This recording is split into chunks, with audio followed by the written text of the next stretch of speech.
All this time Dorothy and her companions had been walking through the thick woods. The road was still paved with yellow brick, but these were much covered by dried branches and dead leaves from the trees, and the walking was not at all good. There were few birds in this part of the forest, for birds love the open country where there is plenty of sunshine. But now and then there came a deep growl from some wild animal hidden among the trees. These sounds made the little girl's heart beat fast, for she did not know what made them, but Toto knew, and he walked close to Dorothy's side, and did not even bark in return. "How long will it be," the child asked of the Tin Woodman, "before we are out of the forest?" "I cannot tell," was the answer, "for I have never been to the Emerald City. But my father went there once, when I was a boy, and he said it was a long journey through a dangerous country, although nearer to the city where Oz dwells the country is beautiful. But I am not afraid so long as I have my oil can, and nothing can hurt the Scarecrow, while you bear upon your forehead the mark of the Good Witch's kiss, and that will protect you from harm." "But Toto," said the girl anxiously. "What will protect him?" "We must protect him ourselves if he is in danger," replied the Tin Woodman. Just as he spoke there came from the forest a terrible roar, and the next moment a great lion bounded into the road. With one blow of his paw he sent the Scarecrow spinning over and over to the edge of the road, and then he struck at the Tin Woodman with his sharp claws. But, to the lion's surprise, he could make no impression on the tin, although the woodman fell over in the road and lay still.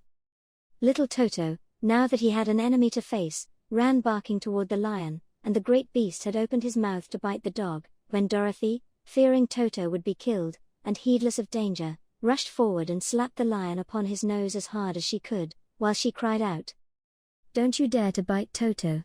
You ought to be ashamed of yourself, a big beast like you, to bite a poor little dog." "I didn't bite him," said the lion, as he rubbed his nose with his paw where Dorothy had hit it. "No, but you tried to," she retorted. "You are nothing but a big coward." "I know it," said the lion, hanging his head in shame. "I've always known it. But how can I help it?" "I don't know, I'm sure. To think of your striking a stuffed man, like the poor Scarecrow." "Is he stuffed?" asked the lion in surprise, as he watched her pick up the Scarecrow and set him upon his feet, while she patted him into shape again.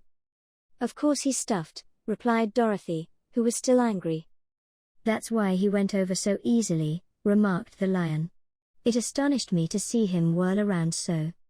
"Is the other one stuffed also?" "No," said Dorothy, "he's made of tin." And she helped the woodman up again. "That's why he nearly blunted my claws," said the lion. "When they scratched against the tin it made a cold shiver run down my back." "What is that little animal you are so tender of?" "He is my dog, Toto," answered Dorothy. "Is he made of tin, or stuffed?" asked the lion. "Neither. He's a meat dog," said the girl. "Oh. He's a curious animal and seems remarkably small, now that I look at him. No one would think of biting such a little thing, except a coward like me," continued the lion sadly. "What makes you a coward?" asked Dorothy, looking at the great beast in wonder, for he was as big as a small horse. "It's a mystery," replied the lion. "I suppose I was born that way. All the other animals in the forest naturally expect me to be brave, for the lion is everywhere thought to be the king of beasts. I learned that if I roared very loudly every living thing was frightened and got out of my way. Whenever I've met a man I've been awfully scared, but I just roared at him, and he has always run away as fast as he could go. If the elephants and the tigers and the bears had ever tried to fight me, I should have run myself. I'm such a coward, but just as soon as they hear me roar they all try to get away from me, and of course I let them go."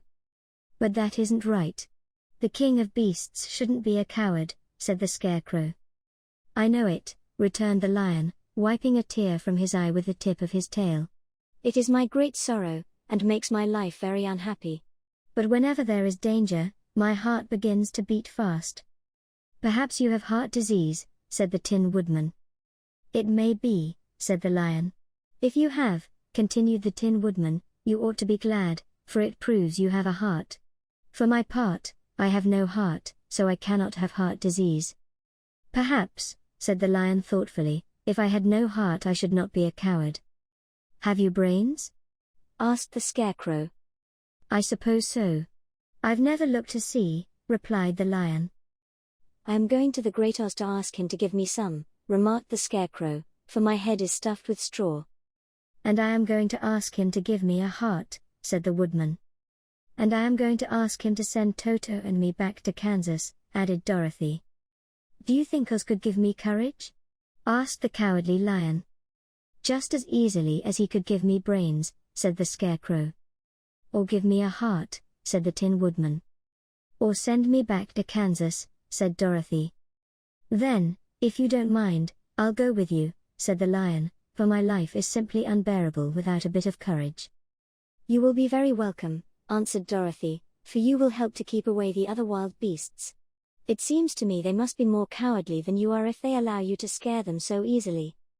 They really are, said the Lion, but that doesn't make me any braver, and as long as I know myself to be a coward I shall be unhappy. So once more the little company set off upon the journey, the Lion walking with stately strides at Dorothy's side. Toto did not approve of this new comrade at first, for he could not forget how nearly he had been crushed between the Lion's great jaws. But after a time he became more at ease, and presently Toto and the Cowardly Lion had grown to be good friends. During the rest of that day there was no other adventure to mar the peace of their journey.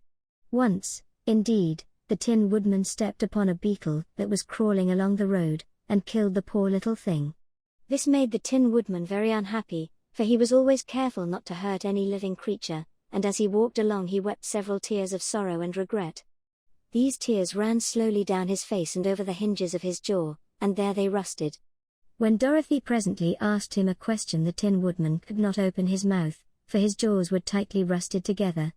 He became greatly frightened at this and made many motions to Dorothy to relieve him, but she could not understand. The Lion was also puzzled to know what was wrong. But the Scarecrow seized the oil can from Dorothy's basket and oiled the Woodman's jaws, so that after a few moments he could talk as well as before. This will serve me a lesson, said he, to look where I step. For if I should kill another bug or beetle I should surely cry again, and crying rusts my jaws so that I cannot speak. Thereafter he walked very carefully, with his eyes on the road, and when he saw a tiny ant toiling by he would step over it, so as not to harm it. The Tin Woodman knew very well he had no heart, and therefore he took great care never to be cruel or unkind to anything.